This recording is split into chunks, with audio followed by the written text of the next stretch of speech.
Talvez o melhor seja eu guardar isto para mim.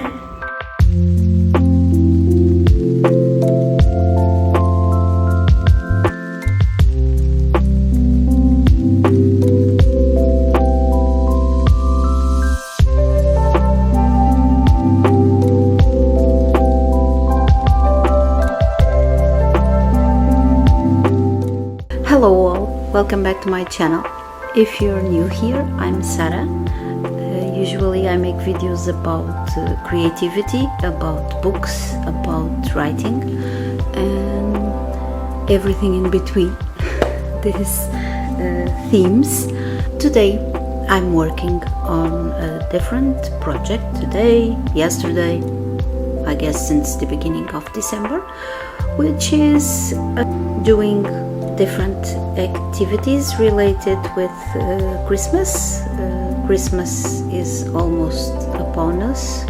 Usually I enjoy a little bit too much the part of doing the tree and cooking and doing stuff more craft related. This year I decided to team up with my daughter, and we started a calendar, an advent calendar in reverse, so I kind of call it in reverse, which is instead of taking stuff out from the calendar, we put stuff in. We have constructed an A3, it's a sheet of paper basically. It has nothing much to it except it's green, and then we did a bunch of little drawings with Christmas themes.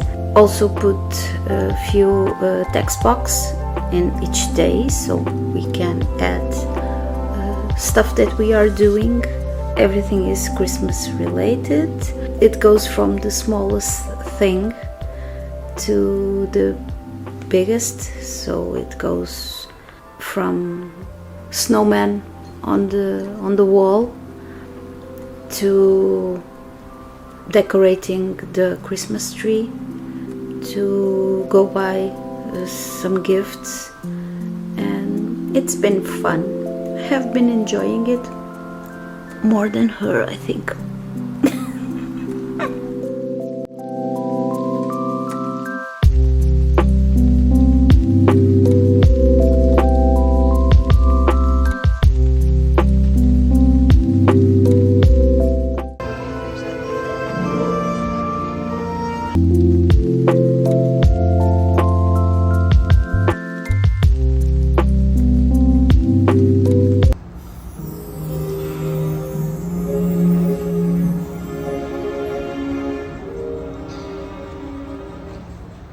Venham conhecer num sítio novo e encantar. Não, eu não acredito em ti, tu nunca me darias algo tão valioso. Silinho. Silinho.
share with you what I have been reading.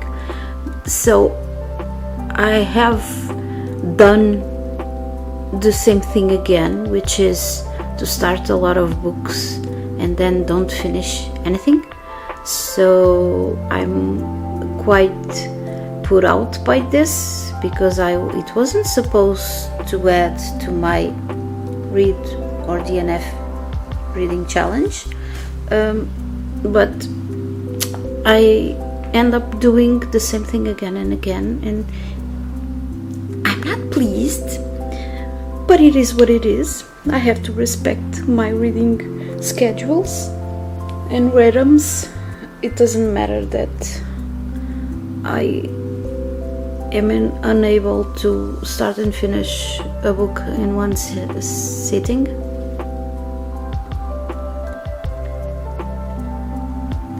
So, reading update. I have 2 physical books here. First is Queen of the Damned by Anne Rice. You have seen me. Ooh, the reflection. The window is reflecting the light. So I have talked to you about this more than once. This is the second volume. I have started to read the first volume on this year's Halloween book party, the 48 hours readathon that I usually do on Halloween. So I finished the first volume and then I went to this one. So I haven't made much progress since the last time I have mentioned this in another in the past video. I think it was in the last one. So it's still here, it's still with me, and I will get to it.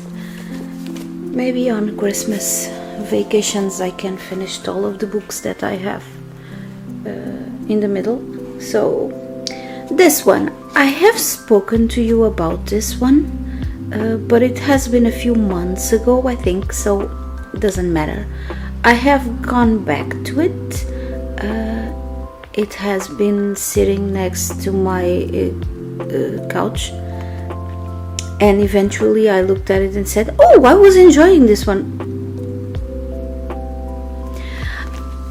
I am really enjoying this one. This is a book for teenagers, maybe pre-teens, because I don't know, teenagers would want the things a bit more advanced, and this is kind of pre-teens, even though the characters are now teens. I'm enjoying this one. This is a story of a girl named Stargirl that kind of revolutionizes a whole town with her way of being. And there's a boy which we are following his take on her story. So there's a boy, and he kind of meets her when he's youngest, and he thought she was weird. She was really weird.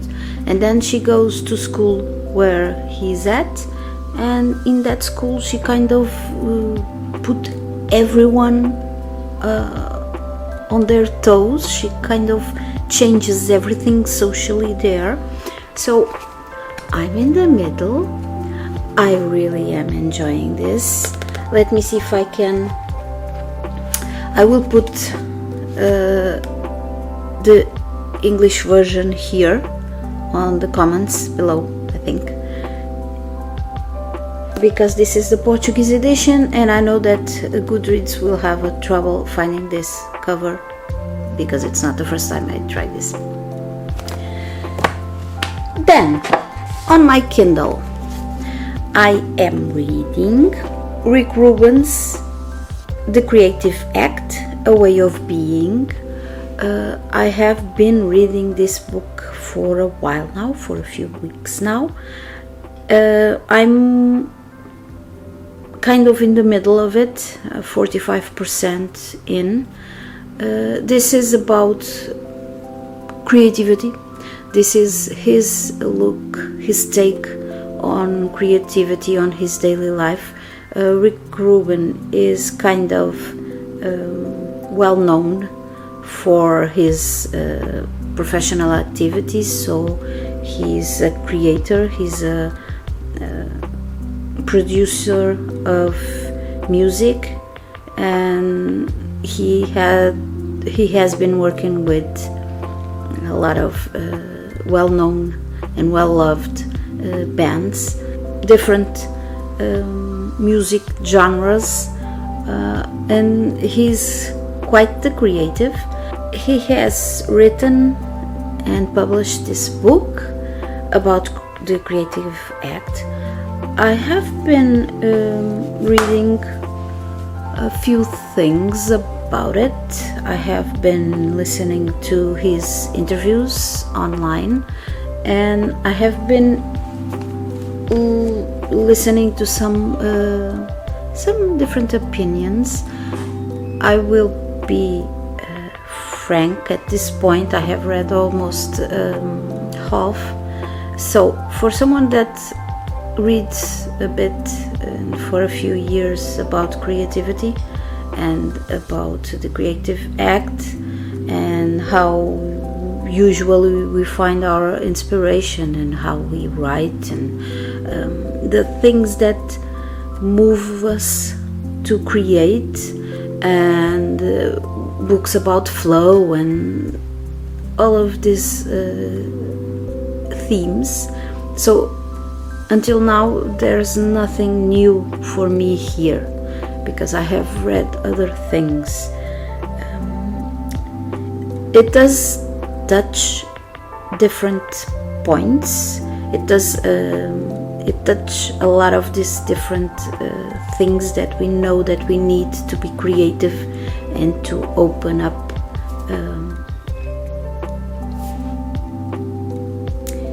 my dryer is done.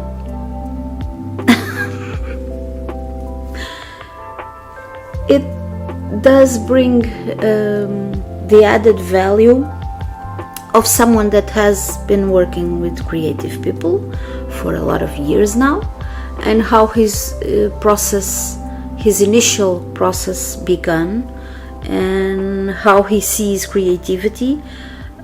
It's interesting for me, at least. It's interesting. I have been having a good time reading this. If it's world-breaking new content and new things and a new take on creativity, no, it's not. I have been reading other things and putting all of those together. It's different in context and in weight for each theme, but I am enjoying it and I intend to finish it, and I think that's it for this book. I am still reading, and I will be reading it for a while now, Trial and Error by Jack Woodford. It's another book that I have talked to you a bit about here. So it's a book about writing, about commercial writing, but it's kind of a very old book, so it's something that applies to a reality in, I don't know, 1940s, 1950s. I think it's 1950s on the States. So it's been interesting. I have been laughing a bit because he's quite down to earth with it. He's funny in his way, how he says things, how he orders us around if we want to do this writing business.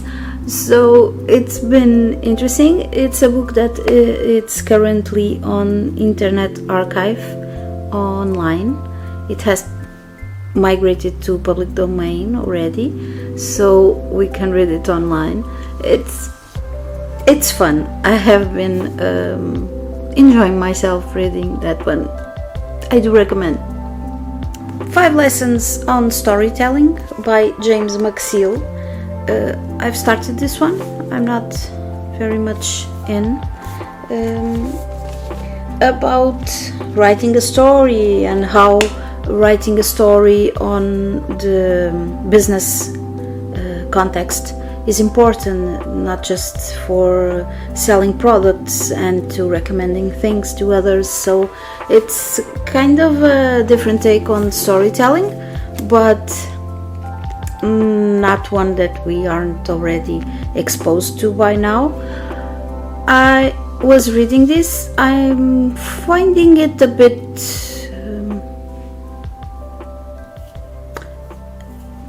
I don't know, it has a weird substance to it. I have been wanting to motivate myself to read this, so to finish reading this. So the last one is this one. So I have 5 books on my ongoing. From the top of my head, I think it's just 5. Maybe I will discover another one on my computer tab or something like that. But for now, 5 books, and that's my reading update for this week.